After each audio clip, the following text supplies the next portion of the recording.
The Influencer's Edge is brought to you by the Rapid Sales Accelerator. If you're ready to skyrocket your sales by 30% or more in just 90 days, then you need to claim your free training right now. You'll learn 4 words that will compel your prospects to trust you like they were children within the first 3 to 5 minutes of any conversation across any platform and any medium. You'll learn how to give your prospects objection amnesia, to crush objections like, I need to talk to my spouse, or I need more time to think it over, or it's too expensive. If you'd like to claim your free training now, go to www.paulrossbook.com. Do it before your competition does it now. Welcome to the Influencer's Edge. This is the place where you come to get the latest breakthroughs, cutting-edge insights, tools, and techniques to leapfrog over the pack in sales, persuasion, and influence. Be sure you visit our website at www.theinfluencersedge.com. And while you're there, subscribe to us via your favorite network. Now sit back, tune in, and enjoy today's episode. All right, welcome back to the Influencer's Edge. I warned my guest today, just before we went live, that I'm going to push back hard on her because some of it looks woo, and she had an interesting, I don't mind woo. I mean, I've seen UFOs. I've had paranormal activity going on in my apartment, mostly women running out the door on it from, seeming to levitate to get out a window. Anyway, I haven't had my full dose of caffeine. I need a nap because I'm old, but full of vinegar and piss, as my dad would say.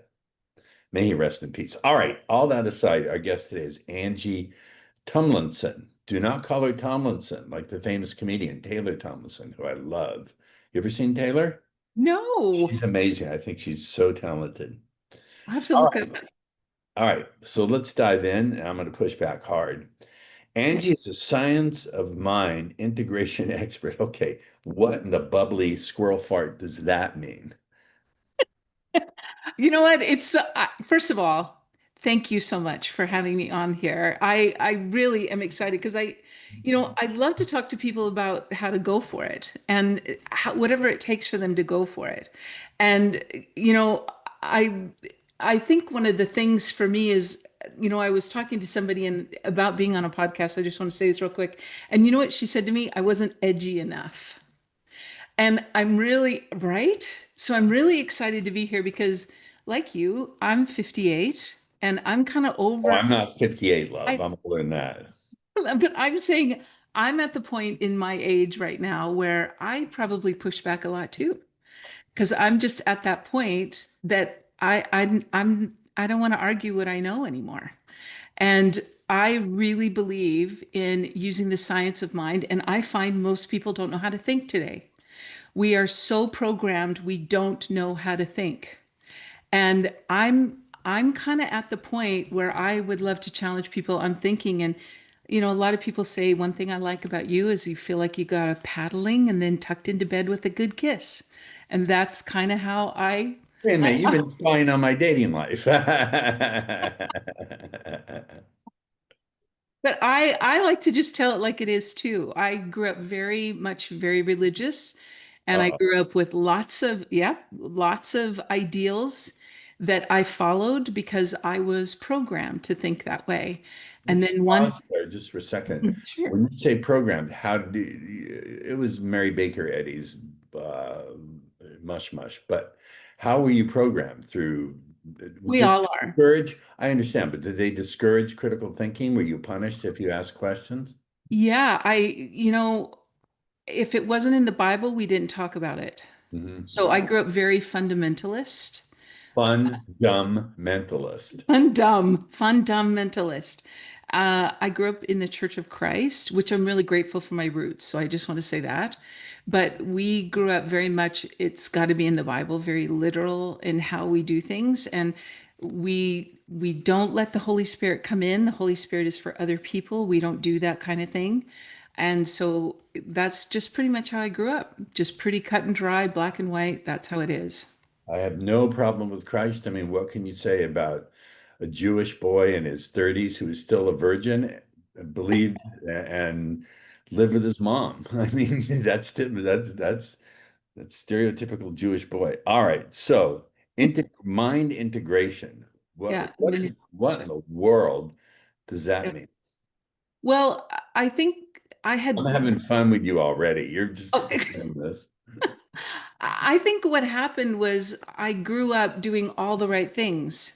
I grew up, really following, you don't drink, you don't go to dances, you don't play cards, you don't do anything. I followed all the rules, I did all the good things. Was told that if I do things right, God's gonna like me. And so I did everything right. I got a good education, went to college, met a really nice guy, got married, had some Oh, kids. oh.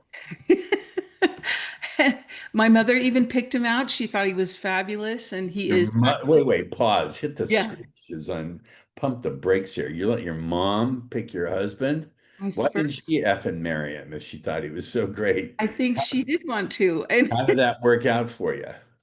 I'm still married. You are Yeah, we're happy? 35 married. Yeah, 35 years this September. Yeah. Wow, I'm in the presence of a freaking miracle. Hosanna. Hosanna. Yeah. So, yeah, I met him the first day of college, and my mom said, that's a really nice guy. You should marry him." And I was like, "Are you kidding me?" And anyhow, 4 years later, we got married, which was really, really great. But what I want to say is that we got married, we had kids, we started business. We have two storefront businesses, and my dad, at age 61, this was back in 2007, my dad was killed by a train. It was an accident. Oh, Jesus, I'm so sorry. I And miss my parents to this day. They're alive in my heart every time I live the way they wanted me to, and Mhm. every time I connect heart to heart with someone who I deeply care about and love. So I'm sorry for that. Yeah, it was, it shook my world up. Um, my husband and I, we actually went to college, to a Bible college, and we became pastors. And when we were pastors, man, it didn't really work, and we resigned from being pastors, and I walked out of the church, and that was like in Wow. 2004. But Wow. I grew up very spiritual. I still am very, very spiritual. I still Well, what believe. the hell does that mean? I'm just teasing, I'm poking at you because I have the definition as someone who practices Buddhism. I have friends who have different definitions. What is your definition? There is an infinite intelligence that has created all things. And just like I'm located in British Columbia, I'm assuming you're I in the. love Vancouver. Oh my God, Steveston, that little fishing village Yeah. near Vancouver, BC. Have you been?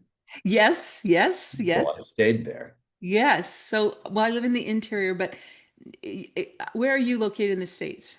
Are I'm you in San Diego. San Diego? Okay. So I'm up here and you're down there. And if you look up at the sun in the sky and I look up at the sun, we're not seeing two different suns. We're only seeing one sun, one sun. It's the same thing with the mind. There's not a bunch of minds, there's only one mind, and we can tap into that infinite mind. All ideas are already here.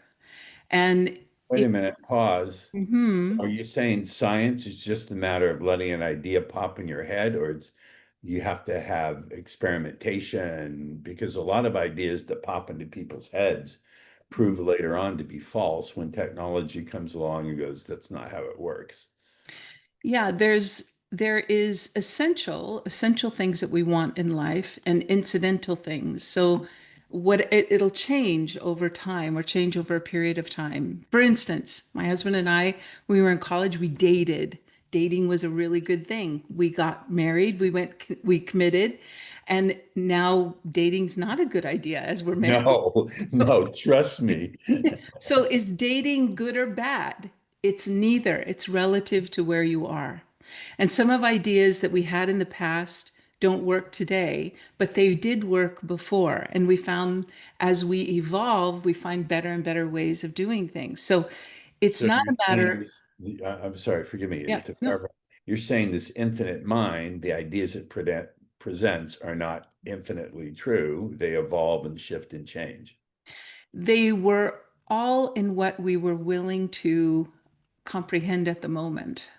You know, the ability to have travel in space or have the internet or a phone or anything has always been here. Just our ability to I get it. understand how to do I it. get it. This is the Yeah, Platonic, similar to Plato's philosophy of forms. There's a perfect form for everything. I get it. there is. Everything is here. Everything is already complete. All creation is already complete. It's a matter of us becoming aware of it. There's actually only one problem we have in this whole world. There's only one. It's ignorance.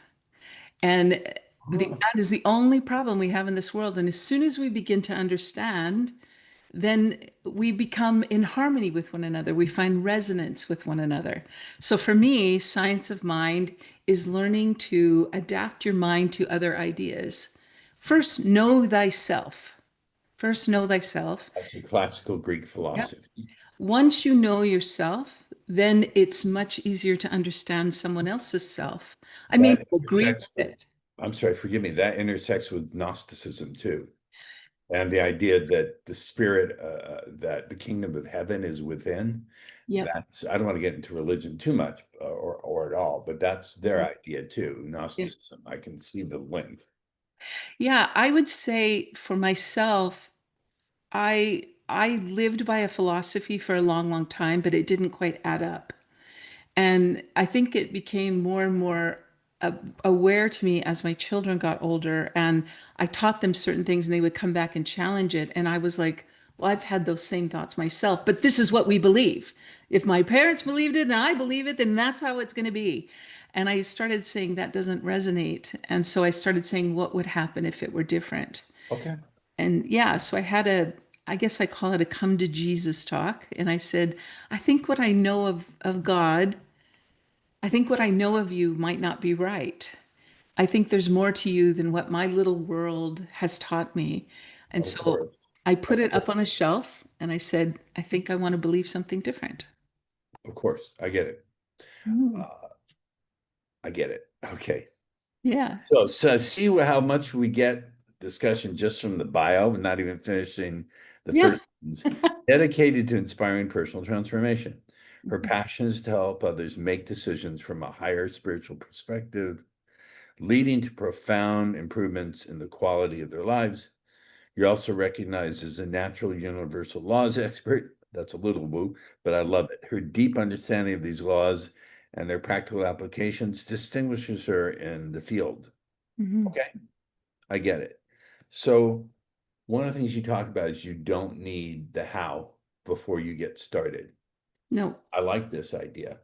no. I like this idea because I think it was Steve Jobs who said, I know it was Steve Jobs, I'm mangling the quote, but they asked him, what's the greatest invention you ever did at Apple? He said, that's easy. I put together the right team, and the team figured out the how.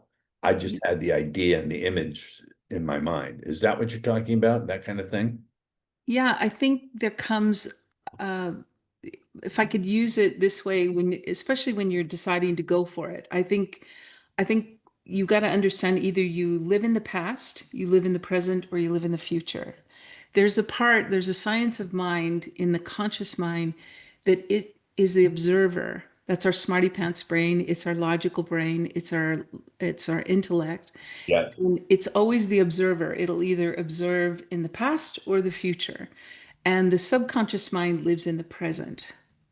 But the conscious mind will either live by your senses or it'll live by your ability to think. So if we think about the past, the present, the future, in the future we can go into the quantum realm. And in the quantum realm is different than the present. The present is governed by physics, time, distance, mass, and electrical charge. Everything we do really can come down to science and physics. But in the quantum realm, in the future, you don't have to have physics there.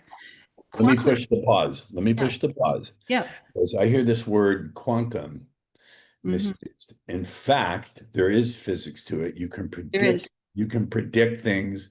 There's mathematics and equations. And so there is a science to it. There is Superposition, the idea that a particle can be in all possible locations at the same simultaneously. time.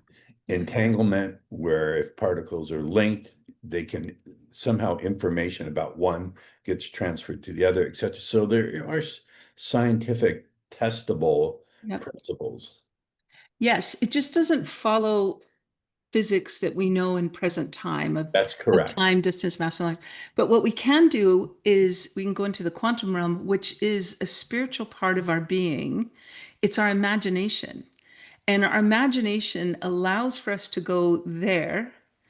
And we can go there without time, distance, mass, or electrical charge, get a feeling of it. This is where you might come up with the woo woo. No. You can get into the feeling of it, and you can take that feeling, bring it back to the present, and now you can apply time, distance, mass, and electrical charge. So how do you know that that feeling is not alive based on bad information? I'll tell you, the Buddhist idea, I'm coming at this from, maybe this is a mistake, trying to fit your philosophy and what you do that's really changed lives for people Mhm. perspective, but the Buddhists would call this Sambhogakaya, the realm of powers, the ability to affect change, travel through time. And the Buddhist teaching is don't indulge in it, ignore it, because it's Mhm. something that will just create more grasping.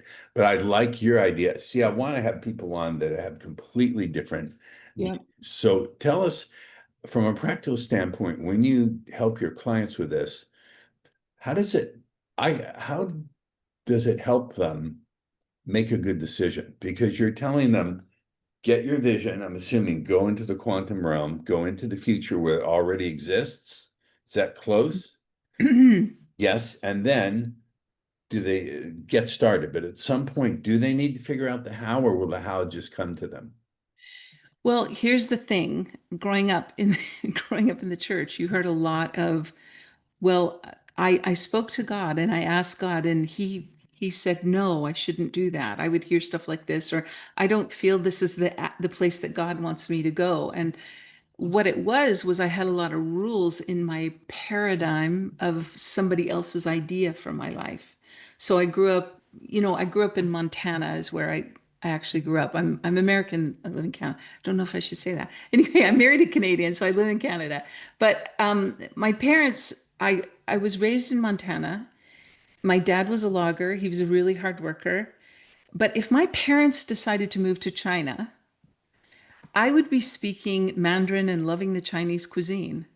But my environment was in Montana, where I grew up on wild game and mostly speaking That English. sounds cool. And Did you so learn to hunt?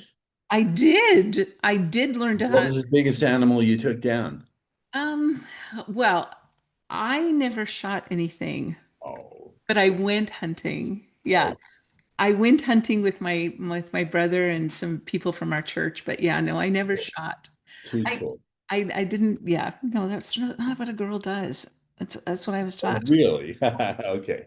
So My, okay, keep going. but the environment that we grow up in gives us a set of rules or a set of ways Correct. of doing it, which is our paradigm. And so if you come to a point in your life, which I think all people do, where it doesn't work anymore.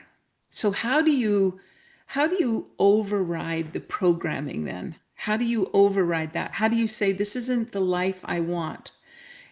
There came a point where I just said, I don't like this life. My husband and I, having our two storefront businesses, we made about $5,000 a month. That's not a lot. We got a lot of No, accolades and awards for our businesses, but we didn't make a lot of money. no. Love only goes so far. And so For the more they praise you, the less they pay you. Write me a check. Don't compliment me. I get it. so there came a time when my dad died, and then 5 years later my mom passed away. They both died in their early 60s, but this is what in their age of 60. And this is what really shook me up because the foundation, what tethered me to so many things was them. And when they were gone, and I was really grieving, and I had two businesses, how do I make the money? Like, I wanted to take time off to grieve, and I couldn't, even though I owned two businesses. Because if I didn't work, we didn't make money. So I really created a job for myself. And this is when I I wanted that freedom, and inevitably I met a gentleman named Bob Proctor. Of course. Yes, he came into my life and he asked me, "What do you want?" And I was terrified to tell him because I had a lot of beliefs about money. Money's the root of all evil, all rich people going straight to hell. Really, it's the love of money is the root of True. all. But when you're ignorant, you don't Yeah. know the difference. So I was ignorant. And I thought, if I ask for more, then I'm not content, which is wrong. I'm not grateful for God, all these things. I hadn't worked them all out for myself. My parents, everyone told me what to think. I understand. And so when Bob said, "What do you want?" It took me 3 months of asking myself what I want. And I finally said, "I'd like to make a lot of money." And he said, "What's a lot?" And I said, "I don't know." And he said, "Well, why don't you turn your annual income into a monthly income?" I remember my cheeks got all red. I got very angry and I said, "Did you not hear me? I'm already working 10 to 12 hours. How could I possibly take a whole year and put it in a month?" And he said, "You don't need to know the who or the how, just what would it feel like?" Now that sounded like a bunch of rainbow hearts and unicorn farts. Really did. And I said, "Well, how do you do that?" And he said, "Well, first of all, I just want you to write a story as if it's happening. Got it. You don't have to know how it's going to happen." And Got it. man, that just felt so uncomfortable. But I wrote a story as if it was happening. And for 2 months, I read that story every day. And before I knew it, the how showed up. And I just took action right away. I know this to be true from a different angle than you, but I know it's true. I've experienced it, and the things I chased, I never got, but the things I let come to me that I was prepared for, I was prepared with all the skills I needed when they Yeah. did come. So there's an element of will to it and preparation. But you're right. I totally get it. So I learned to hone in these higher mental faculties that are in the conscious mind. And the higher mental faculties are memory, our ability to memorize, reason, perception, imagination, will, and intuition. No one had ever taught me how to hone those in. And so as I began to hone them in, an idea would come and it matched the feeling that I wanted. Got it. And then it Beautiful. was really effortless. So this is part of the process that you teach your clients. I do. Absolutely, I How do. do you deal with because I'm a hypnotist and I've dealt with people on the unconscious level for Yeah. 30 years. And many people have, I'm going to say, contracts, loyalties, adhesions to generational messages Mhm. that, in effect, they think if I take this belief on and do these actions, this is done the deep unconscious level. It's not consciously realized. Then I'm betraying all my and all the people who came before me. I'm betraying my parents. I'm being disloyal. Have you ever, is there something like that in what you do? This idea of severing agreements, contracts, loyalties, covenants that you've made on a deep level so you're free to move forward? This is one of the things that I learned really early on from Bob is that you don't have to go back and fix that. The mind, the science of mind can start from right here. You can train the mind to go forward. Now, at first I was like, well, if you don't know you're going to make the mistake, how do you know you're not going to make it again? And this is where you've got to get really good with feedback. You got to get good because I can't go and change the past. But I will say this in all honesty, Paul, in all honesty, I don't know if I could have done it if my parents had not both died. I'm being totally honest. No, I get you completely. Yeah, because I would have betrayed them, and it was very hard, even with my brother and sister, to go from 5,000 a month to 50 grand a month, and then turn that 50 grand a month into 50 grand a week. I get it. So it was a very difficult thing. My both of my siblings have had really great educations. We all three have, but they took theirs in a different direction than mine. I just happened to get pregnant and have kids and all that kind of stuff. But they did not, and they stayed with their education and they did very well in business. And I struggled all through it. Both my husband and I, we really struggled. And then I kept wanting him to do it. And then one day I thought, why am I why am I wanting him to do it? If I want it, if that's my dream, my goal, then I have to do it. And so I went to him and I said, listen, this is what I want to do. I want to make 50 grand a month. And he said, oh, okay. I said, how much money would you like for me to contribute to the family? And he said, if you can do 2,500 a month, that would be great. So I made 50 grand. I gave him 2,500 and I kept the rest for myself. Yeah, Never. they don't have community property laws in Canada. They Uh, do, but I mean, love it. my husband and I do everything together. So I like that. yeah, Okay. Um, Well, we're covering a lot of this. Now, this one I put in the exact words: focus on transformation, not information. There's a huge gap between information and implementation, a huge gap. Many people think if they just read more books and think it over, things are going to change. So let's talk. It's a brilliant distinction. yeah. Talk about that and what gets in the way of making that jump from one to the other and how you handle it. I'm going to shut up and let you take it.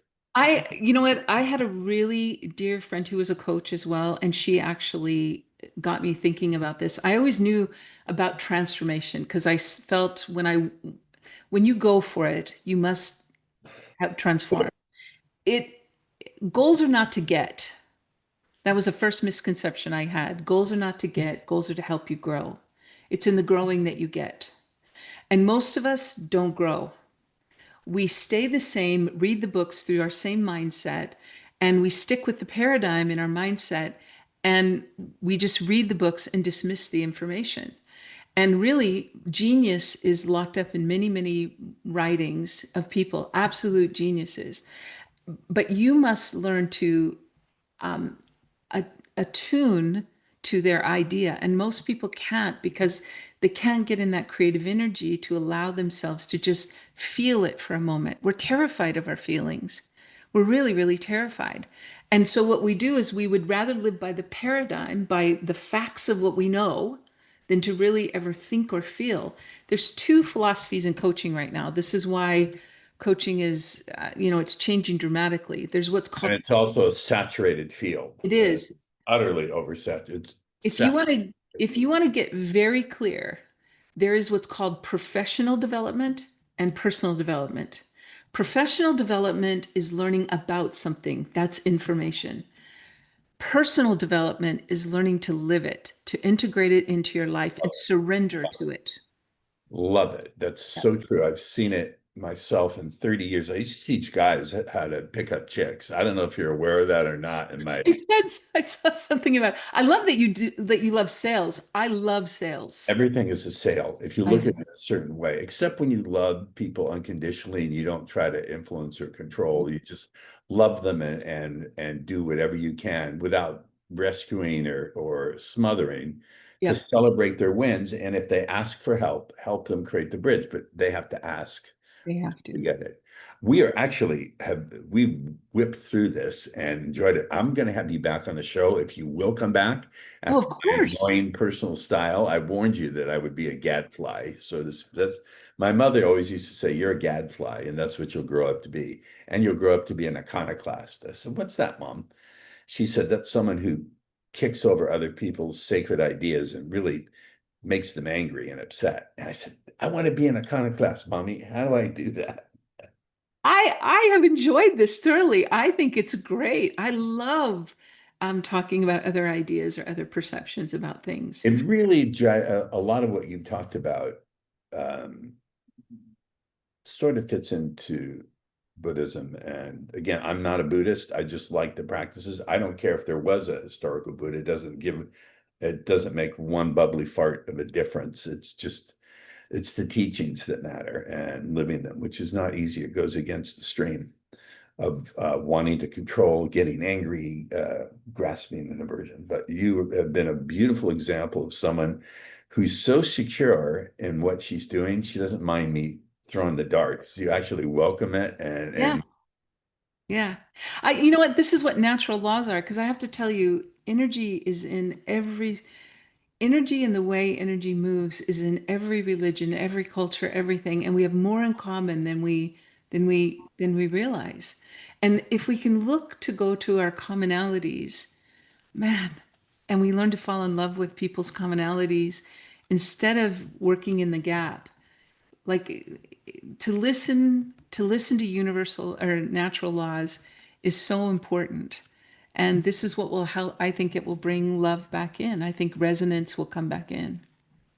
My audience will want to stay in the conversation with you, learn more, find more. How do they do that? We'll put the links in the show notes too, but tell Yeah. us. Yeah, so I have a company. My company's called Elevate You Institute, and I have a kind of a talk I do every week called Go For It. And if you want to just hear a little bit more, go to Elevate You Institute and sign up for Go For It. I do a That talk. elevate YOU or just the letter U? Yeah, no, YOU, Elevate You. You got to be sure. Is it elevate.u.ca because you're in Dot Canada? com. No, dot com. Yeah. Oh, I'm just being clear. No, it's so good. No, All it's right. So stay on for a green room chat after we end the episode. Ladies and gentlemen, once again, I've been a pain in the ass to a guest, but they weathered it and enjoyed it. You're a bit of a masochist. We blew kisses and paddled you at the same time, to use your own vernacular. yeah. See, that's a fancy word my mom taught me. All right. Once again, I want to thank our wonderful guest, Angie Tumlinson, not Tomlinson, Tumlinson, and to the hostile alien armada hovering just outside of Earth's atmosphere in a cloaked spaceships. Remember, eat the Canadians first. And we'll see you on the next episode of The Influencer's Edge. The Influencer's Edge is brought to you by the Rapid Sales Accelerator. If you're ready to skyrocket your sales by 30% or more in just 90 days, then you need to claim your free training right now. You'll learn 4 words that will compel your prospects to trust you like they were children within the first 3 to 5 minutes of any conversation across any platform in any medium.